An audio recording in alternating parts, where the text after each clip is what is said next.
तकरीबन 2.5 माह पहले सुप्रीम कोर्ट ने फैजाबाद धरना केस का फैसला सुनाया, मगर अब ये फैसला फिर खबरों में है क्योंकि तहरीक इंसाफ की जानिब से इस फैसले के खिलाफ बज़ाहिर 2 नजरसानी की अपीलें दायर की गई। पहली नजरसानी की मुबैना अपील कुछ दिन पहले मंजरेआम पर आई, जिसमें फैसला लिखने वाले जज जस्टिस काजी फाइज ईसा के कंडक्ट पर सख्त सवालात उठाए गए, उनकी शख्सियत पर सवालात उठाए गए, सख्त जबान इस्तेमाल की गई। मगर जब इस दरख्वास्त के मतन पर तनकीद हुई तो किसी ने भी उसकी ओनरशिप नहीं ली, सब पीछे हट गए। दरख्वास्त गुजार तहरीक इंसाफ थी, वो खामोश रही। इस अपील पर वकील का नाम अली जफर लिखा था, मगर उन्होंने इस नजरसानी अपील की तरदीद की और कहा कि उनकी जानिब से कोई अपील दायर नहीं की गई। अली जफर ने मौक़िफ़ अख्तियार किया कि जो अपील मंजर आम पर है उस पर उनके दस्तखत भी नहीं, वो इससे मुताल्लिक अपील दायर कर रहे हैं, लेकिन फिलहाल इसके ड्राफ्ट पर काम हो रहा है। अली जफर ने उस अपील से लाताल्लुकी का इजहार किया, मगर हमारे मुतादिद ज़राए ने उस वक्त दावा किया कि 18 सफ़हात की नजरसानी की अपील सुप्रीम कोर्ट में दायर की गई थी और ये तहरीक इंसाफ की मंजूरी के साथ दायर की गई थी। ये appeal advocate on record Mohammed Ali Sheikh की तरफ से दायर की गई थी, जिसे एतराज़ लगाकर अदालत ने वापस कर दिया था। बाद में इस अपील से ही ऐलान लाताल्लुकी कर दिया गया था और फिर हम तहरीक इंसाफ से रब्ता करते रहे, उन्होंने जवाब नहीं दिया।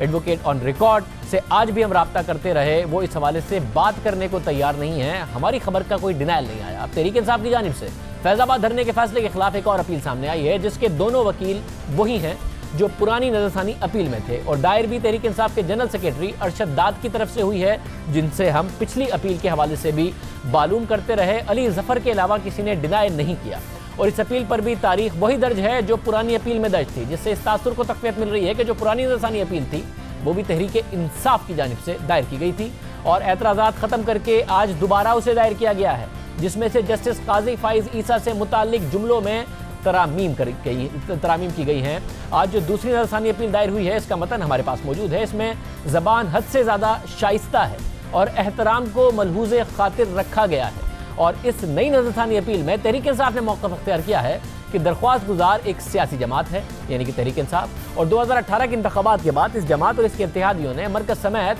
पंजाब, खैबर पख्तूनख्वा और बलूचिस्तान में हुकूमत बनाई है।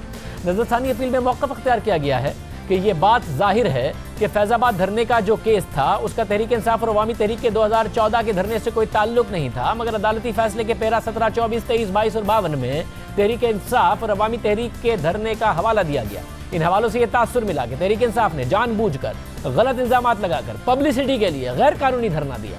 ये नजरसानी अपील इसलिए दायर की जा रही है कि ताकि इन रिमार्क्स को हज़फ किया जाए। अब जिन ग्राउंड्स पर नजरसानी अपील दायर की गई है उनमें से चंद नकात ये हैं कि जब फैज़ाबाद धरना खत्म हो गया था तो तहरीक इंसाफ से मुताल्लिक जो रिमार्क्स दिए गए वो गैर ज़रूरी थे, इसलिए उन्हें फैसले से हज़फ किया जाए। साथ ही दरख्वास्त गुजार ने मौक़िफ़ अख्तियार किया है कि तहरीक इंसाफ ने हकीकी वजूहात के लिए धरना दिया था, जो पाकिस्तान के शहरियों के बुनियादी हुकूक के मुताबिक था।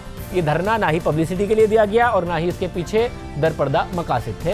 तहरीक इंसाफ ने सियासी मुतालबात उठाए थे और वो शहरियों के हुकूक के लिए खड़ी हुई थी। तहरीक इंसाफ का फैज़ाबाद धरने से कोई ताल्लुक नहीं। दरख्वास्त में मौक़िफ़ अख्तियार किया गया कि तहरीक इंसाफ के मौक़िफ़ को सुने बगैर, उसे कोई मौका फराहम किए बगैर उसके मुताल्लिक रिमार्क्स दिए गए, इसलिए रिमार्क्स को हज़फ किया जाए।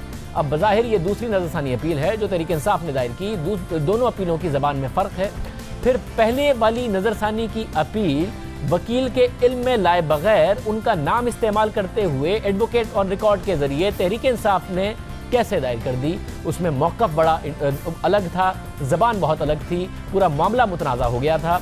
इसके अलावा फैज़ाबाद धरना केस के फैसले पर नजरसानी के लिए फ़ौज से मुतालिक जो वज़ारत दिफ़ा ने नजरसानी अपील दायर की हुई है, साथ ही IB वज़ीर रेलवे शेख रशीद ने नजरसानी की अपील दायर कर रखी है, हत्ता कि इलेक्शन कमीशन ने अपील दायर की है, मगर किसी में भी सख्त ज़बान नहीं थी, वैसी ज़बान जो तहरीक इंसाफ के नाम से पहली नजरसानी अपील में थी जज साहब के मुतालिक। मगर इस पहली नजरसानी की अपील को किसी ने भी ओन नहीं किया। फिर अब बिल्कुल मुख्तलिफ अपील सामने आ गई है, जिसका मतन और लहजा पहली अपील से बिल्कुल मुख्तलिफ है।